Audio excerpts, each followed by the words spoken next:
Você já ouviu falar das 4 causas aristotélicas? Quer saber como ela funciona e como ela pode mudar a sua vida? Bem, fique aqui para saber um pouquinho mais.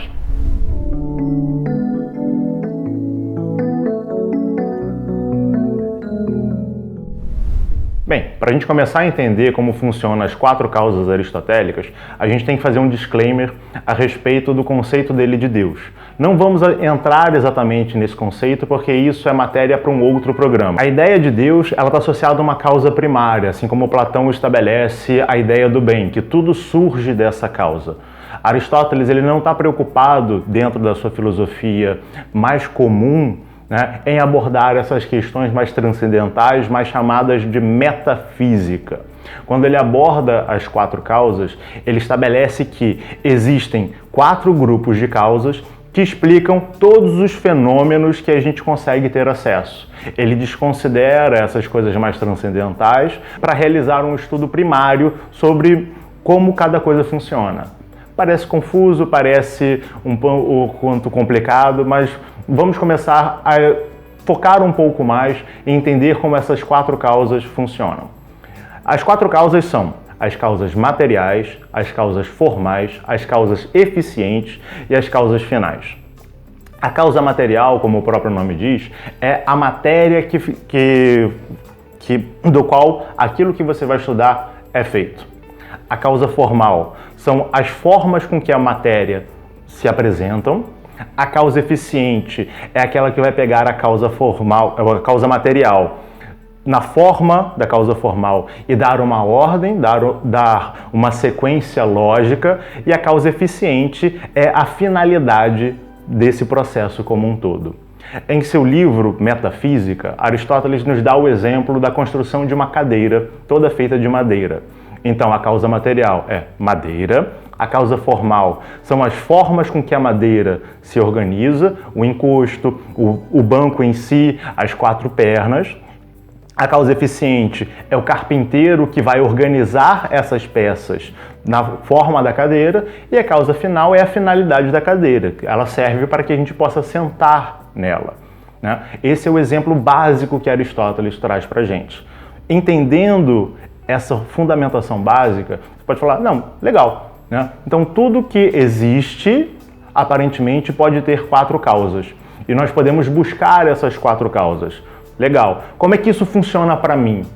O que isso vai mudar de fato a minha vida? Isso ajuda você a estudar, a compreender o mundo no qual você está. Vamos dar um exemplo um pouco mais complexo dessa aplicabilidade dessas 4 causas. Vamos supor que a gente queira montar uma faculdade de Direito. A finalidade dessa faculdade de Direito é fazer com que pessoas se formem e entendam direito. Já temos a causa final. Mas se eu quero entender direito, se eu quero estudar direito, não basta eu apenas estudar as leis em si. Por quê? Porque as leis, elas são regras que regulam uma organização social que tem uma finalidade própria, fazer com que que os membros da sociedade interajam de maneira harmônica. Então, eu não posso apenas estudar direito, eu preciso estudar sociologia, porque eu preciso entender como a sociedade funciona, como ela pensa, como são essas interações sociais, para saber como vão surgir as leis, ou melhor, como vão surgir as bases para as leis. Eu preciso entender sobre teoria do Estado, que é a organização da sociedade como entidade em si. Eu preciso entender filosofia, porque eu preciso saber como pensar logicamente dentro de um cenário de direito. E, obviamente, eu também preciso saber de leis. Então, quando eu vou montar uma faculdade de Direito, sabendo que existem 4 causas, na causa material, eu vou pegar essas disciplinas em si. Eu vou estudar Sociologia, eu vou estudar Economia, eu vou estudar Filosofia, eu vou estudar Direito. Eu vou vou estabelecer uma causa formal. Eu vou estabelecer as matérias de cada uma desses conteúdos que precisam ser organizados. Eu sou a causa eficiente, porque sou eu que estou organizando essa faculdade, que a finalidade é formar bons advogados, bons juristas. Quando a gente leva isso também para o nosso dia a dia e a gente quer estudar alguma outra coisa, a gente começa a entender que existem grupos de causas, né, que se entrelaçam em tudo. No nosso cotidiano, a gente tende a aplicar muito a ideia de uma causa única.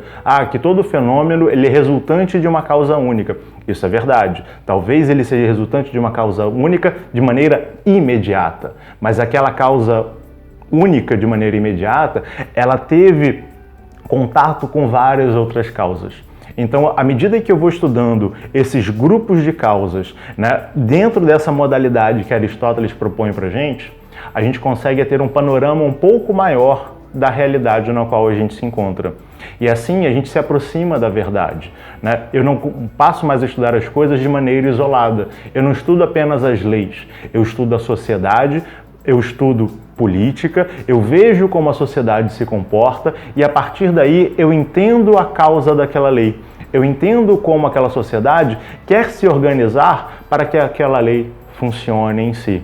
Eu não apenas crio leis porque eu acho legal. Eu não apenas crio leis porque eu estou sem nada para fazer e preciso escrever leis. Eu olho para a sociedade, eu entendo como ela funciona, eu tenho uma base sociológica, eu tenho uma base antropológica, eu tenho uma base psicológica, econômica, política, e a partir dessa base eu consigo converger todos esses ensinamentos numa lei que possa ser justa de fato. E aí, gostou do programa?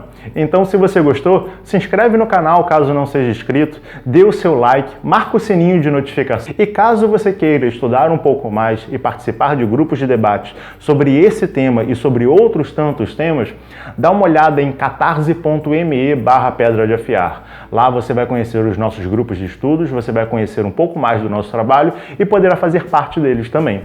E até a próxima. Tchau, tchau!